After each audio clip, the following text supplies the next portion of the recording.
Assalamualaikum. Waalaikumsalam warahmatullahi wabarakatuh. Apa kabar kok? Alhamdulillah baik banget. Masya Allah, luar biasa. Allahu Akbar. Allahu Akbar. Allahu Akbar. Kok sebelum kita masuk ke perjalanan hijrah, nama kok Wendy, nama asli siapa?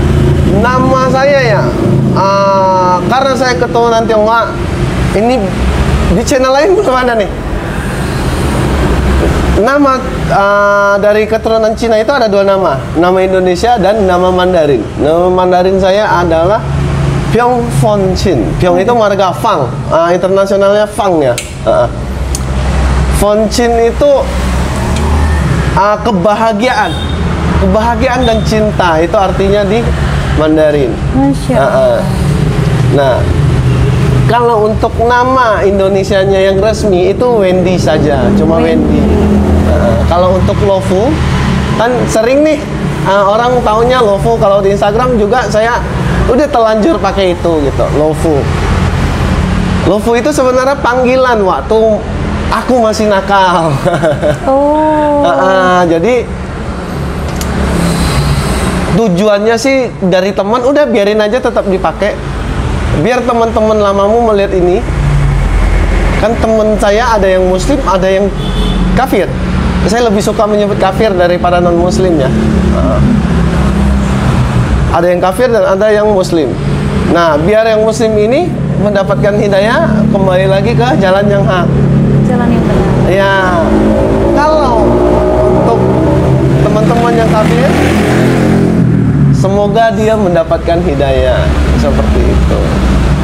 Jadi lebih nyaman di Koh Wendy Lofu aja ya? Iya, karena memang udah jadi ini ya, panggilan dari teman-teman sesama pegiat sosial juga manggilnya itu gitu. Kalau latar belakang keluarga kok? Latar belakang keluarga, mau dari sisi mana nih? Agama? Agama. Keluarga yang keluarga yang dulu lah ya. Keluarga yang dulu. Papi saya adalah pure Konghucu, 100% Konghucu. Kalau mami saya itu Katolik banget dah. Nasrani banget. Dia juga aktif di kegiatan gereja. Ya, kalau di gereja alhamdulillah pasti kenal dengan mami saya gitu. Dia salah satu senior, satu aktivis ya, gereja. Lebih enaknya sebutnya senior lah ya. Nanti dibilang aktivis ada yang tidak terima gitu. Saya juga udah dari kecil memang sudah diajak sama mami itu untuk di Nasrani. Karena pilihannya itu ada 2, mau Nasrani atau Konghucu. Qadarullah yang saya lebih dekat ke mami gitu kan, karena papi itu jarang di rumah, jadi lebih dekat ke mami. Ya otomatis secara nggak langsung yang ikut ke agamanya mami dulunya. Jadi di keluarga saya lumayan campur-campur, udah kayak gado-gado ya. 5 agama lengkap sekarang. Ada Buddha, Konghucu, Katolik, Kristen. Nah, saya melengkap. Islam. Melengkapi. Iya. Kalau sekolah kok? Saya sekolah dari TK itu TK Cahaya namanya. Itu masih punya Nasrani, yayasan Nasrani. SD Bruder. Bruder ini orang yang tarafnya di bawah pastor, di bawah frater. Ada pastor, frater, terus Bruder. Nah, saya sekolah di sekolah yang namanya SD Bruder. Sekolah lagi lanjut ke SMP Bruder. Wow, keras semua itu ya. Nasrani banget kan? Iya, Nasrani banget. Alhamdulillah, SMA Santo Ignatius. Lengkap. Jadi kalau ada isu di luar sana, saya kedoktrin orang lain, apalagi karena perempuan, adalah segelintir isu seperti itu. Alhamdulillah, fitnah seperti ini saya sangat suka. Alhamdulillah, berarti ada yang transfer pahala secara ini langsung gitu. Saya tidak pernah mengalami hal seperti itu gitu. Saya ketemu istri aja setelah 3 tahun di Jakarta.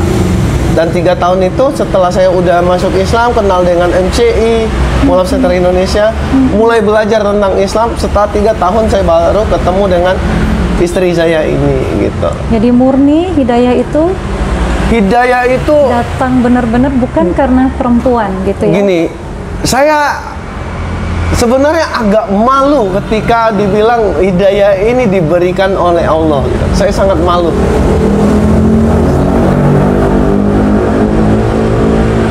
Saya gak emosional kalau ngingat masa lalu gitu. Saya agak malu kalau dibilang hidayah ini diberikan Allah langsung kepada aku. Karena sebelum, mungkin udah lama ya hidayah ini, ayo dong men, ini loh petunjuk udah banyak gitu. Udah sekian banyak petunjuk dari Allah berikan kepada saya. Seorang yang berusaha menguji Tuhannya orang Islam, nabinya orang Islam gitu. Kalau lihat dari latar belakang pendidikan Koh Wendy, latar belakang keluarga dan agama, itu semua sempurna loh, keras banget. Kalau dilihat secara logika nggak ada celah yang memungkinkan Koh Wendy untuk bisa masuk menjadi seorang Muslim. Bagaimana Koh Wendy memandang Islam dulu? Gini, aku nggak mewakili siapapun, aku hanya mewakili saya saja. Jadi saya berharap tidak ada yang tersinggung setelah saya menyampaikan ini. Dulu saya pernah bergabung di gereja itu menjadi putra putri altar. Zaman saya namanya putra putri altar. Nah sekarang lebih terkenalnya Miss Dinar. Oh, Miss Dinar. Dulu waktu kecil. Nah, saya sangat dekat dengan pastor. Saya masih ingat ada pastor Pasifik dan segala macam gitu. Sama pastor ini kita selalu belajar tentang agama saya yang dulu. Qadarullah, mungkin saya yang bandel. Jadi saya punya definisi, mungkin agak sedikit berbeda dengan orang lain. Saya punya definisi, Tuhan itu nggak boleh salah. Satu, jika Tuhan tidak boleh salah, berarti setiap kalimat yang dia keluarkan itu tidak boleh salah. Jika kalimatnya tidak boleh salah, berarti buku yang menggambarkan Tuhan itu tidak boleh ada kesalahan, tidak boleh ada revisi. Dan kedua, orang yang menyampaikan tentang Tuhan ini tidak pernah mengaku dirinya Tuhan. Satu. Yang kedua, dia tidak pernah bertemu dengan Tuhannya secara langsung. Di awal, ketika dia menyampaikan ini, jika dia bertemu dengan Tuhannya secara langsung, pertanyaan saya,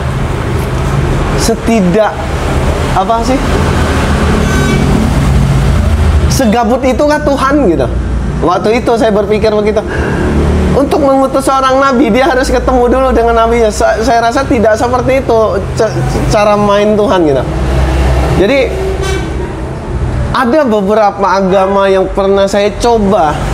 Karena buat saya, orang Cina itu ada 4 pilihan agama: Katolik, Kristen, Konghucu, Buddha. Islam nggak masuk dalam list.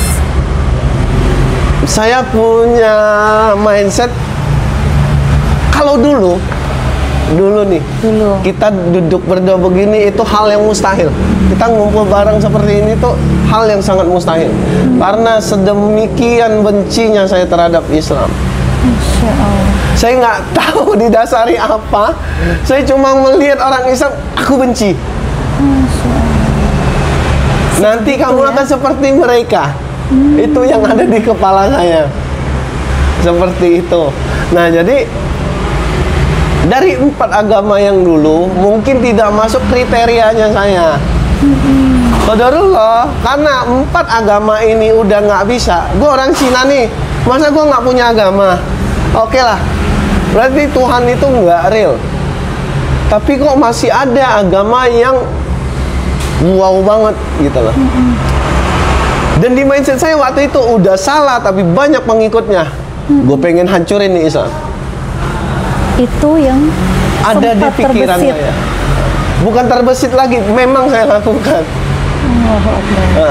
Dan itu sudah sempat berjalan. Dulu kan ada Kaskus segala macam. Nah di Kaskus itu Felixio sama Agim lagi naik-naiknya.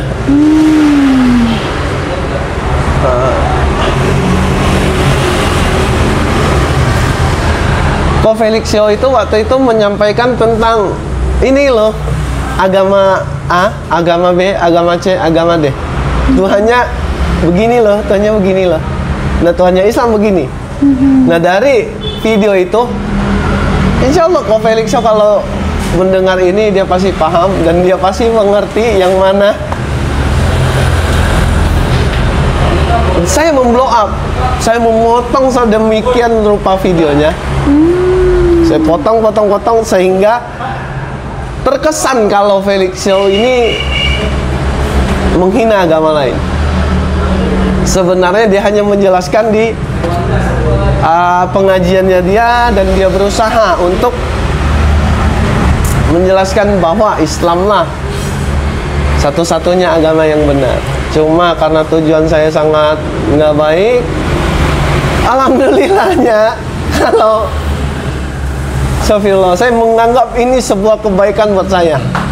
Berkat saya memfitnah Felixio dan Ustadz Agim, ya saya bisa mengenal Islam seperti itu ya. Dan alhamdulillahnya dari semua yang pernah saya alami, saya tidak pernah, lebih tepatnya dikatakan menyesal atau tidak, di antara iya dan tidak juga. Di satu sisi menyesal melakukan, tapi di sisi lain dari situ pintu hidayah iya, jalannya Allah ya. Seperti itu. Jadi Ustadz Felixio kalau nonton ini pelakunya ya Ustadz. Nggak, Felixio udah tahu. Jadi saya udah ketemu berkat Koseno. Ini admin utamanya Muhammad Center Indonesia. Saya bilang, kok saya pengen ketemu Agim dan Felixio. Qadarullah, Agim sampai sekarang belum ketemu secara pribadi. Sama Felixio langsung menyetujui. Masya Allah. Yang kita kenal kata orang radikal ya sekarang ya. Saya nggak tahu bagaimana dia bisa disebut radikal. Definisi radikal itu orangnya keras. Buat saya ya, orangnya keras. Orang yang radikal itu pemahamannya sesat. Orang radikal itu mengerjakan sesuatu yang sulit gitu, yang keras lah. Kehidupannya keras sehingga menyebabkan dia menjadi radikal. Itu definisi saya, kalau salah ya maaf gitu.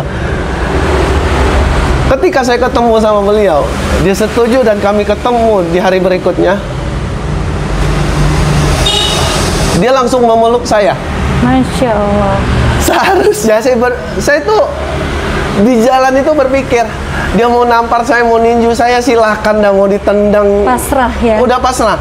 Karena saya sangat senang saya bisa ketemu dengan beliau, menghapus perasaan bersalah saya.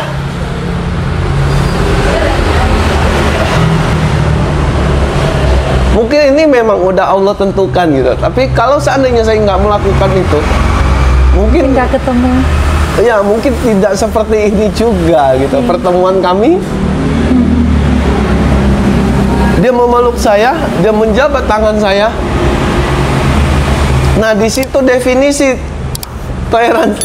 radikal itu luntur semuanya. Tangannya itu lembut, lebih lembut tangan dia daripada istri saya. Perempuan itu lembut dong tangannya, dia lebih lembut dari itu. Bagaimana saya bisa mencap dia radikal? Orang yang kerjanya kantoran berdakwah seperti itu, gimana kita ngomong dia radikal? Mematahkan. Ya itu mematahkan ya? Semuanya. Ketika saya bertemu beliau di tahun 2019 kah? 18 atau 19 kalau saya nggak salah. Kurang lebih seperti itu. Jadi Ko Wendy kembali ke fitrah di tahun 2018. Nah, saya sedikit menjelaskan ya. Di tahun 2018 November kalau tidak salah, itu saya syahadat ulang dibimbing, disaksikan oleh Ko Hani Kristianto. Selaku waktu itu dia sebagai ketua Mualaf Center Darul Salam. Saya disaksikan sama beliau, saya berinteraksi dengan beliau selama 3 bulan untuk meyakinkan lagi keislaman saya. Dan qadarullah, menurut beliau secara tidak langsung saya sebenarnya udah kafir lagi waktu itu. Nah, lebih baik lo syahadat ulang. Karena kita nggak tahu, jangan-jangan dosa-dosa yang saya lakukan selama kurun waktu itu, saya ini melakukan banyak kesalahan. Memang sih ada kesalahan-kesalahan yang saya anggap remeh gitu. Sebenarnya itu dosa yang sangat besar. Nah, saya mulai mengenal Islam lebih dekat itu di tahun 2018. Tapi ada fase di mana kurang lebih 4 atau 5 tahun sebelumnya, itu saya syahadat bersama namanya Andi Maulana. Dia yang membantu saya keluar dari dunia nakal saya. Dan ketika saya sudah bertobat, dia yang mengantar saya masuk Islam. Dia yang mensyahadatkan saya pertama kali. Seperti itu. Jadi di waktu itu pertama kali syahadat, saya hanya sebagai lelaki mengaku kalah dari Islam. Karena saya tidak sanggup memfitnah Islam. Dan saya ya gentleman lah. Lu udah kalah, ya udah, lu harus mengakui kekalahan lu gitu. Jadi saya mengakui kekalahan saya. Saya declare kalau Islam itu adalah agama yang sah, agama yang benar buat diri saya waktu itu. Nah, dan akhirnya ketika kita tahu ini agama benar, ya kita harus masuk ke dalamnya gitu. Jadi saya hanya sekedar orang puasa, ya saya puasa. Orang sholat, ya saya sholat. 5 waktu ke masjid, ya ke masjid gitu. Standar ya? Standar aja. Tapi saya nggak tahu nilai-nilai Islam. Nilai-nilai Islam itu seperti apa? Seperti menumbuhkan jenggot, merapikan kumis segala macam gitu. Itu belum saya pelajarin. Minum sunahnya itu duduk gitu. Iya, pakai tangan kanan. Itu saya belum tahu. Cuma ketika ketemu dengan Hani Kristianto, satu lagi, astagfirullahaladzim, itu ada namanya Ko Daniel juga. Nah, dia berandil juga lah dalam hidup saya. Dari mereka saya mulai mengenal tentang itu semua. Sunnah, tentang Islam yang sebenarnya. Waktu itu yang saya kenal Islam itu dari katanya. Oh, lu seharusnya begini nih. Sampai ada satu ajaran yang lumayan aneh, Maghrib dan Isya itu digabung barengan. Jadi sholat Maghrib udah denger azannya aja, nanti Isya aja baru sholat digabungin, dirapel bareng gitu.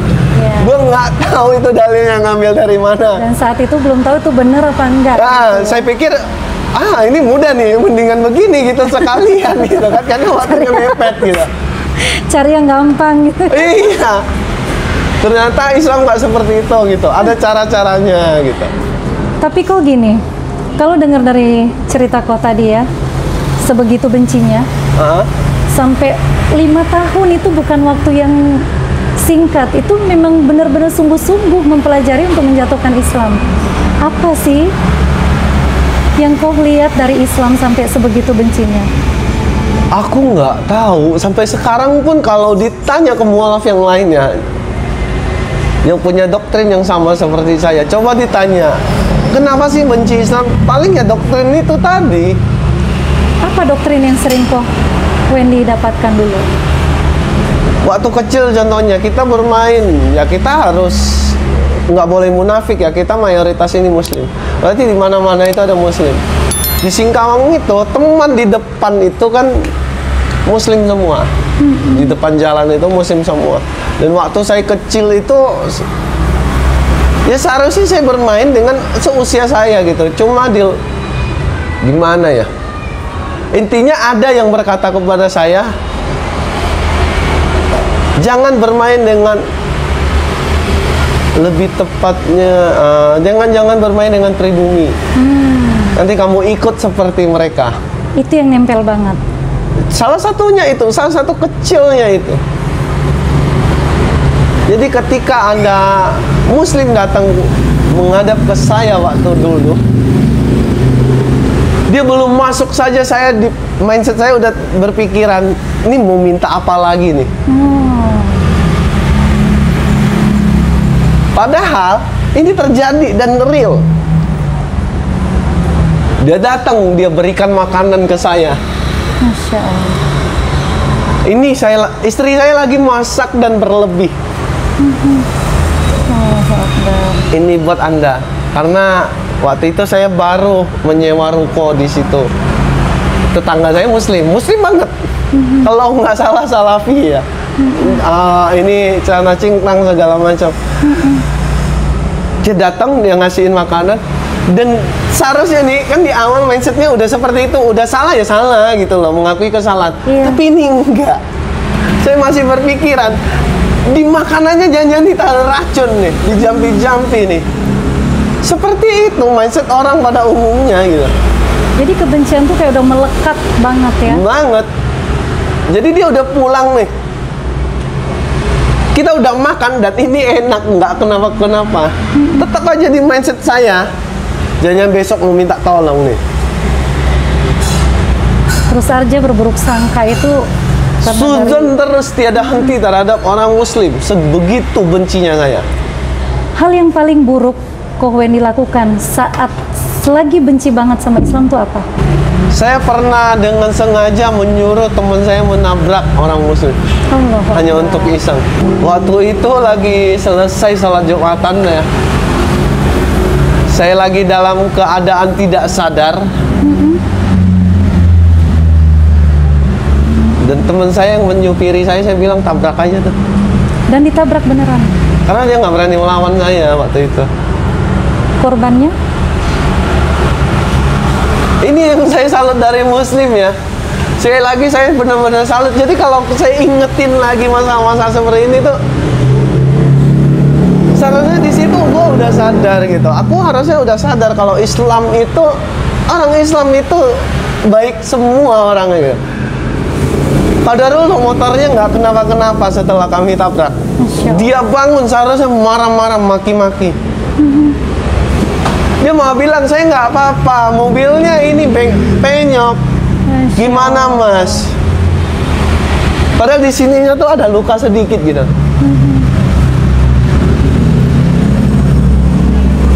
Dengan sombongnya saya menawarkan uang. Situ butuh berapa juta buat ini? Oh nggak perlu katanya. Saya nggak perlu uang nggak. Situ. Yang penting situ sehat. Sih. Astagfirullahaladzim. Luar biasa. Aduh. Saat mempelajari Al-Quran dan hadis 5 tahun itu, apa yang dilakukan Ko Wendy untuk mempelajari itu?